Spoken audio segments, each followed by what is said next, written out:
Pero ustedes tienen que saber que hay muchísimos motivos por los cuales un niño no va a comer.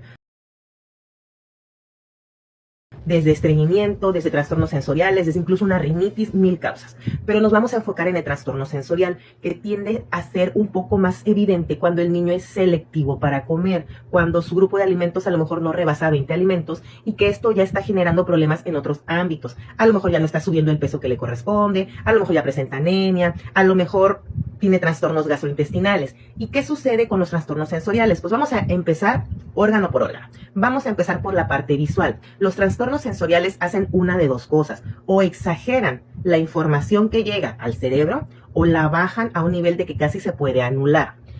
Probablemente ustedes hayan visto o hayan escuchado que los niños que tienen autismo, y no solo los que tienen autismo, agarran los carritos y en vez de hacerlo así como si fuera un carrito, agarran la rueda y la empiezan a girar, y la empiezan a girar, y les gusta mucho girar la rueda. ¿Qué significa eso? Este es un problema sensorial donde la parte visual está hipo. No es que ellos no tengan una agudeza visual buena, no confundamos las cosas, sino el estímulo que necesita es un poco más fuerte, por eso giran las ruedas. Hay niños que tienen el estímulo visual exagerado, no toleran ver luces, fuegos artificiales y tienen que tapar.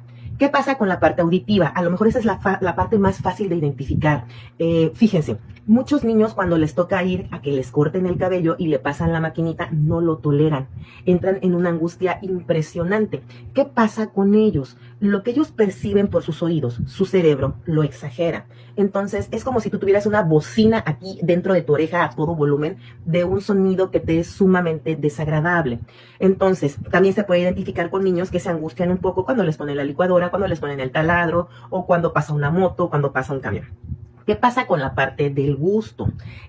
Hay dos igual, o lo exageran o lo anulan un poco. Entonces, personas, porque también esto puede llegar a la edad adulta, porque antiguamente no se conocía mucho y antiguamente no se diagnosticó, e incluso hay adultos con autismo que se han enterado que son autistas de adultos, adultos con trastorno por déficit de atención que se han enterado que tienen déficit de atención, adultos con trastornos sensoriales que no es que se te desarrolle en ese momento, naces con ellos. Por eso muchas veces me han puesto, es que a mí me han dicho que el autismo se diagnostica a los 4 años. Para nada. El niño nace con autismo y parte de lo que tú evalúas es la comunicación, y el bebé inicia con la comunicación desde que es un bebé, pero conforme va creciendo es mucho más fácil de identificar. Yo me gusta mucho esta área de la medicina, se me hace muy interesante, y como tengo la oportunidad de ver muchos pacientes, pues he desarrollado muchísimo más los cursos, diplomados que he tomado, congresos, etcétera.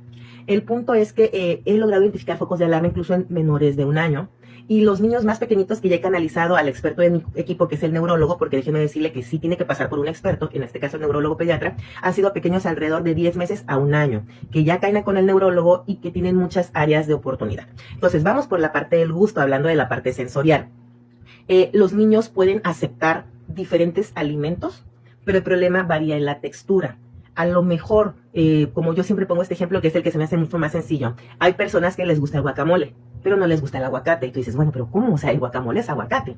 Sí, pero la textura que se percibe por la boca no es la misma. En los niños con trastornos sensoriales del gusto, a lo mejor pueden comer carne, pero picada muy chiquitita, muy finita, sin orillita y sin gordito. O sea, son unas cuestiones que nos pueden hacer a nosotros sospechar. O los niños que tienen la parte del gusto en la parte inferior, como un poco menos activa, necesitan sabores fuertes, gustan sabores fuertes. ¿Qué pasa con la parte del tacto? Igual, acuérdense, o el tacto se percibe alto o se percibe bajo.